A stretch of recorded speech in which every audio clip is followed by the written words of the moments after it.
Welcome to the Story Lab. This week we're talking about integrity while we take a look at the tale of two trees. I wonder if either tree has a tire swing.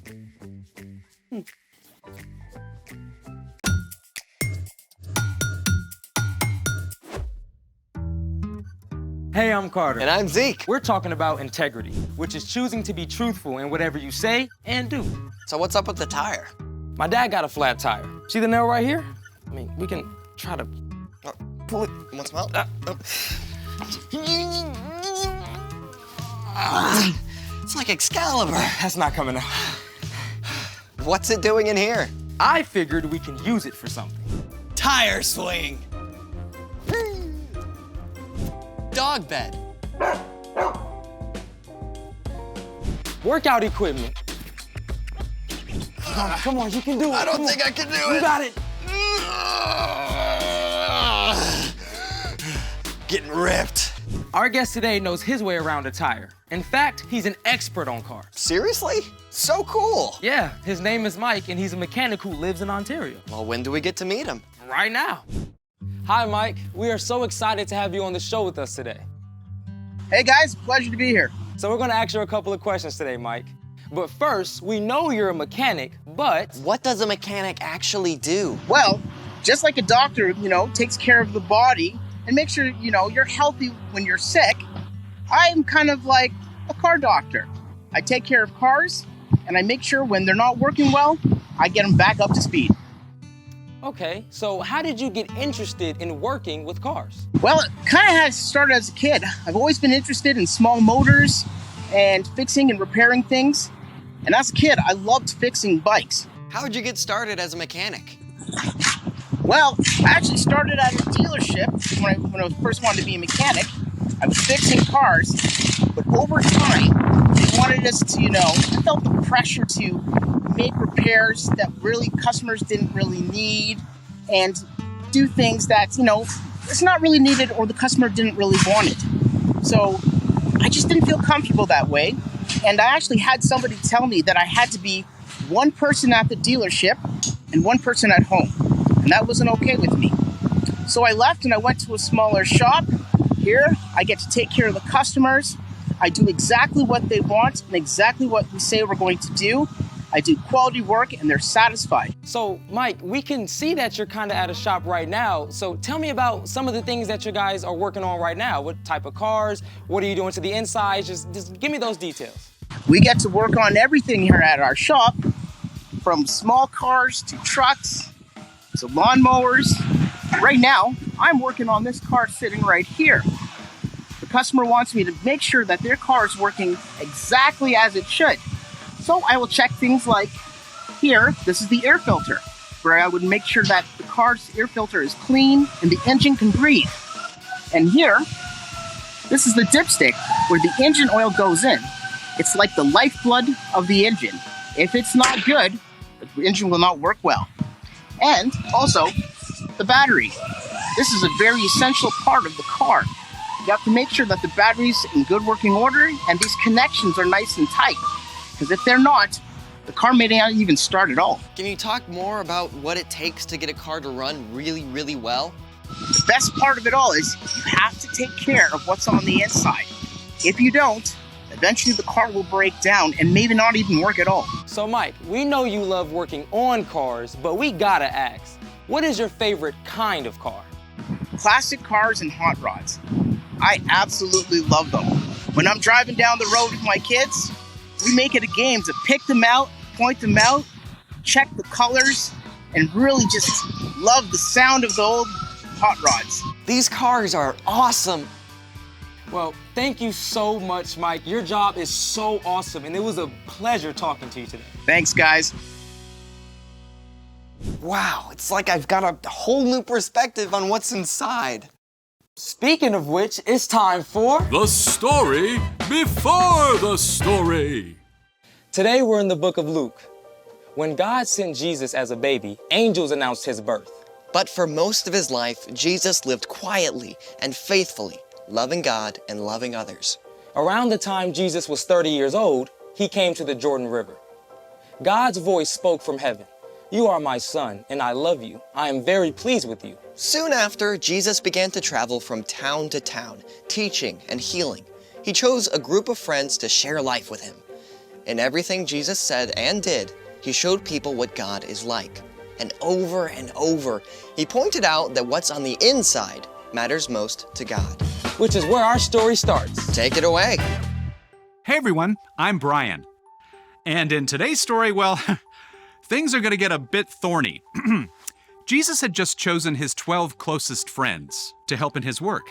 And when he came down from the mountain with them, a big crowd gathered.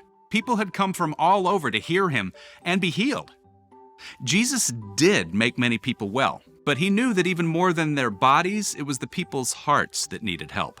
So Jesus began to teach them many things. A good tree doesn't bear bad fruit, and a bad tree doesn't bear good fruit. Well, that makes sense, right? I mean, if you go up to a nice, healthy apple tree and pick one. But if you find a tree that looks twisted and stunted and pick some fruit, you're not going to want to bite of that. Jesus continued with the word pictures. You can tell each tree by the kind of fruit it bears. People do not pick figs from thorns, and they don't pick grapes from bushes. In the time of Jesus, figs and grapes were a super important part of what people ate. Figs represented peace and prosperity, and grapes stood for joy and celebration. Finding a good grapevine or fig tree was a big deal. But when Jesus and his friends walked the dusty roads, they would have seen other plants too, including thorny, bushy hedgerows and fig trees choked out by brambles. I mean, are you gonna find grapes or figs on one of these? No, I think not. It quickly became clear to the crowd, though, that Jesus was talking about more than just trees and vines. A good man says good things. These come from the good that is stored up in his heart. An evil man says evil things. These come from the evil that is stored up in his heart. A person's mouth says everything that is in their heart. Mic drop. A healthy apple tree produces great fruit, and an unhealthy tree grows bad fruit. They do it without even trying. And we are just the same. If we are in a healthy place, connected to Jesus, good things will come out of us. Our words and actions will reflect Jesus and be encouraging and helpful to others. But when we try to make it on our own, we get more and more stressed out and grumpy. Like an unhealthy tree grows rotten fruit, our words and actions are more likely to spew out and hurt the people around us. Who you are and how you're doing inside will always come out. You might be able to cover up and pretend everything's great for a while, but eventually, the pressure of trying to keep it together will just be too much. You'll end up saying and doing hurtful things, even if you don't mean to. So clearly, we want to be this and not that. Here's the good news. You get to choose which kind of tree you want to be. The night before he was arrested and gave up his life, Jesus told his friends, I am the vine. You are the branches. If you remain joined to me and I to you, you will bear a lot of fruit. You can't do anything without me. Boom, there it is. That's the key. Like a branch has to be connected to the vine or tree trunk to survive, we were designed for connection to Jesus. And when we're regularly learning more about Jesus and talking with him, things start to change inside. Over time, we become like good branches growing trees, growing good fruit. Now, being a good tree does not mean that you'll never say or do something hurtful, but it does mean that most of the time, your words and actions will be loving. And when you mess up, you can take it right to Jesus and ask for help.